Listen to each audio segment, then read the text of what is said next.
Devastation in Mississippi after a powerful tornado hits the southern state. Dozens are dead, injured or missing after the deadly storm left a trail of destruction. A federal emergency has been declared. Thank God we're alive, but also we're so devastated by the loss. Here, ministers pledged to crack down on antisocial behaviour, starting with a ban on so-called laughing gas.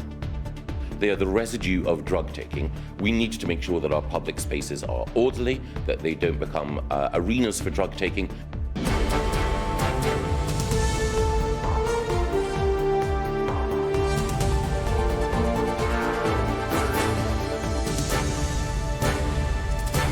This is ITV News with Lucrezia Millarini. Good evening. Rescue teams in Mississippi are picking through the trail of destruction left by a powerful tornado, which has killed dozens of people and destroyed thousands of homes.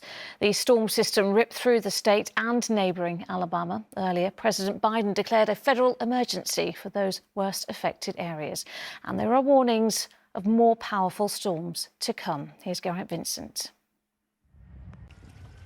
There are places in Mississippi where just 2 days ago there were houses and schools, bustling businesses and shops. Now there's barely anything left. Trees uprooted and trucks thrown together. Testament to the awesome power of a storm which destroyed everything in its path. Thank God we're alive, but also we're so devastated by the loss. The whole trailer park behind the building is gone, and we don't know where everybody is. Survivors here tell stories of how their homes collapsed around them. Others weren't so lucky. Neighbours say Robert Lee was killed as he tried to protect his wife from a falling beam after the tornado picked up a trailer home and slammed it into the side of their house. Kind person, very bubbly spirit, always outgoing, wonderful teacher, outdoorsman, and just an all-around great person. President Biden has ordered federal assistance to be sent to the affected areas. The tasks of repair and recovery are beginning in what remains a dangerous environment. There is a lot of hazards within this debris, and unfortunately there's been so much loss of life, which is just heartbreaking, but we often see additional injuries and additional loss of life after a disaster because of the type of hazards that are in this debris. So please listen to your local officials. If there's roads that are closed and barricades, please don't go around them. That means that there's a hazard over there. This storm came in the middle of the night.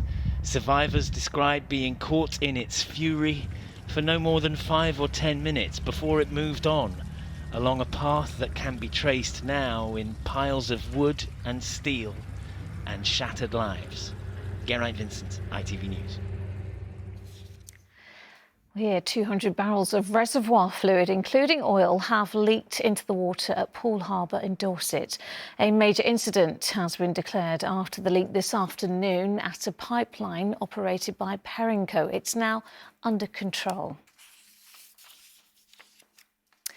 A ban on nitrous oxide, otherwise known as laughing gas, is among a raft of measures to be unveiled by the government as part of a crackdown on antisocial behaviour. Ministers say possession of the gas will be a criminal offence and there'll be stricter controls on retailers selling it for misuse. Critics argue it won't act as a deterrent. Shihab Khan reports. This has become a rather common sight, used laughing gas canisters littered around. Kerry Donaldson used to do hundreds of them on a weekly basis, unaware of the dangers. It's left her paralysed in her 20s and she now needs a wheelchair for the rest of her life. She's not sure how to stop people using the drug. I do approach them and I'm like, this is my situation and this is where I ended up for doing it. I don't really try and say to people, oh, don't do it, and like push them off it, because if you push someone off something, they're going to want to do it more and they're not going to want to listen to you. But that's exactly what the government plans to do. Tomorrow they'll be announcing that nitrous oxide or laughing gas is being banned as part of their crackdown on antisocial behaviour. The gas is inhaled and gives a brief high, and it's the second most used drug for 16 to 24-year-olds. Those silver canisters of laughing gas have become an increasingly frequent occurrence. People, when they walk down the street, when they're in parks, they see them. They are the residue of drug taking. We need to make sure that our public spaces are orderly, that they don't become arenas for drug taking. The ban goes further than the recommendations of an independent review that was commissioned by the Home Office, which said it would be disproportionate given the level of harm that's associated with it. Banning any drug hasn't ever stopped them from being used, and I think what it actually has done is driving up the harms from their use, particularly because people are then not going to be able to look for legal medical support when it comes around. Politicians are pushing for this to be banned. Many have in the past admitted to taking Class A drugs recreationally.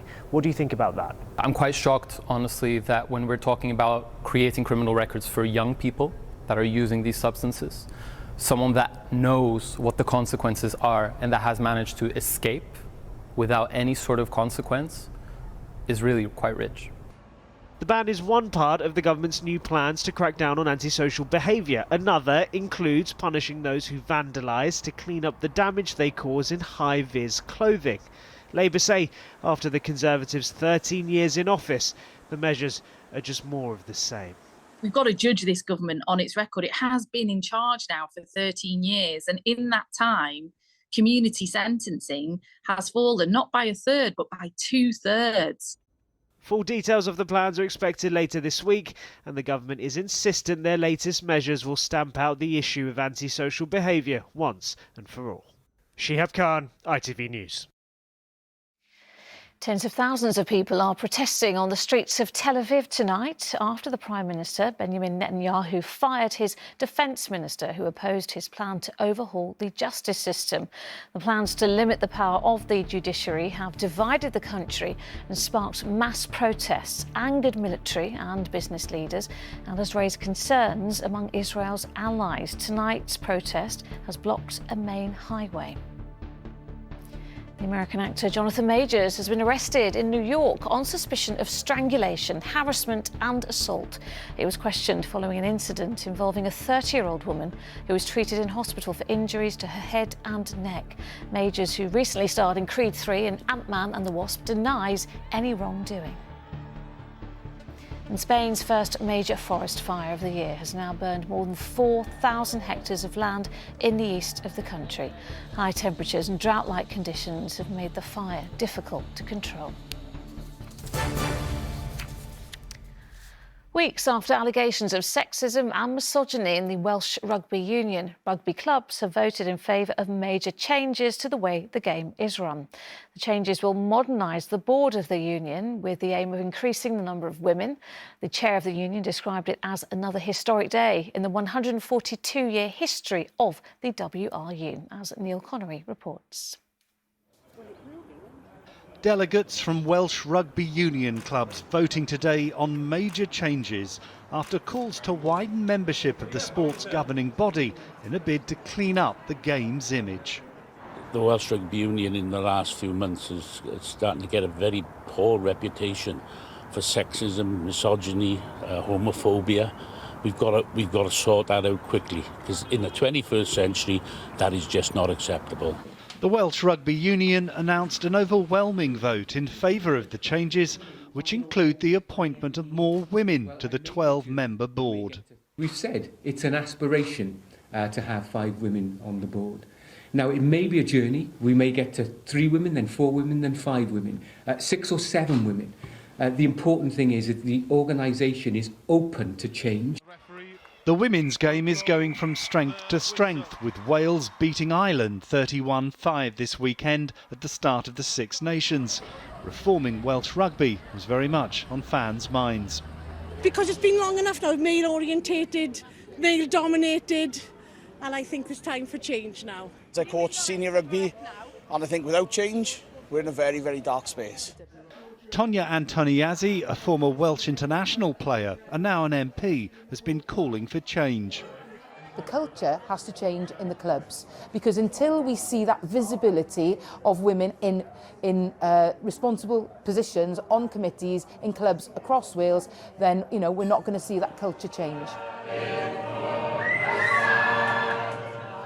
Welsh Rugby Union's governing body hopes today's changes will finally steer the game away from the controversy over sexism, misogyny and racism.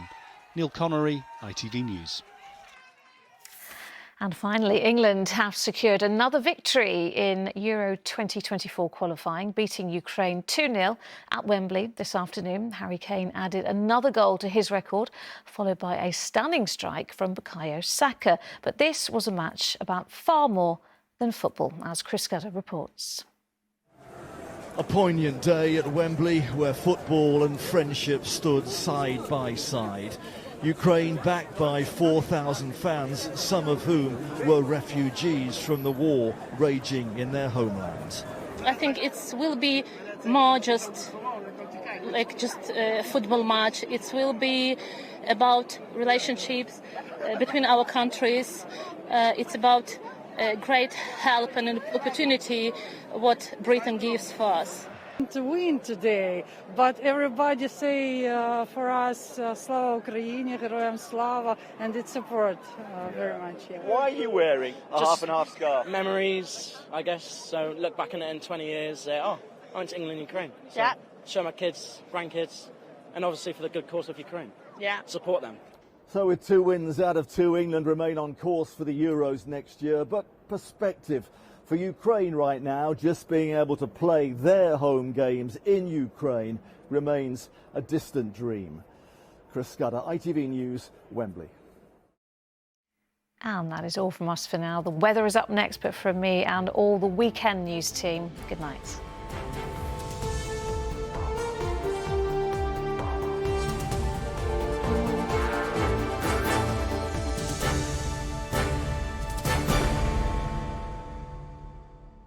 First thing today will be lovely and warm, and by breakfast time, it could be on the sunny side. Heinz Tomato Ketchup, no added sugar and salt, sponsors ITV National Weather. Hello again. I hope you had a lovely weekend. A colder feel to our weather over the next few days, starting tonight with a widespread frost and a chilly day to come tomorrow for the whole of the UK. From around Tuesday onwards, temperatures will pick up just a little bit. It's turning more unsettled though from midweek with wet and windy weather ahead. Tonight, a few icy stretches for northern areas where we've seen wintry showers earlier this evening. A feed of these along North Sea coast for a time, but lots of dry weather as we roll into Monday. Clear skies allowing those temperatures to fall away even in the south, low enough for a widespread ground frost away from towns. Monday will start on a chilly, frosty but beautifully fine note for most places. 1 or 2 showers again for North Sea coast, but inland it should be a largely dry day. You'll notice an infill of cloud though from the west by tomorrow evening, ahead of some wet and windy weather moving in for tomorrow night. That said though, Monday will be a fine day. Just wrap up warm, it is going to feel cold in that northerly wind. Bye-bye. Heinz Tomato Ketchup, no added sugar and salt, sponsors ITV National Weather. Feels like home, whatever the weather. Valent Boilers and Heat Pumps sponsors ITV London Weekend Weather. Hello there. Very good evening to you. Yes, the lighter evenings are upon us now, although it was a rather grey start first thing this morning with some outbreaks of rain. The rain is starting to clear, or it has cleared, I should say, and overnight tonight we've got high pressure sat in the driving seat of the forecast, which brings us a fairly fine start to the new working week. You will notice, though, the next area of low pressure, the cloud-bearing weather fronts, never too far away, and actually that will drive in the story as we go through Tuesday and the rest of the week too. But with the clear skies overhead, our temperatures are already starting to fall away. A chilly night to come, in fact, just with some patchy amounts of cloud. It will be fairly quiet, though, staying mostly dry as well. And by dawn tomorrow morning, temperatures in some places could even be close to freezing. It does mean, of course, when we've got the clear skies as we start tomorrow morning, a fairly fine start to the day. Monday looks to be the best day of the week if you like the dry and fine weather as well. More sunshine through the afternoon, just some patchy clouds starting to develop here and there, but it'll be a dry, quiet day to come with top temperatures of around 7 to 11 degrees Celsius.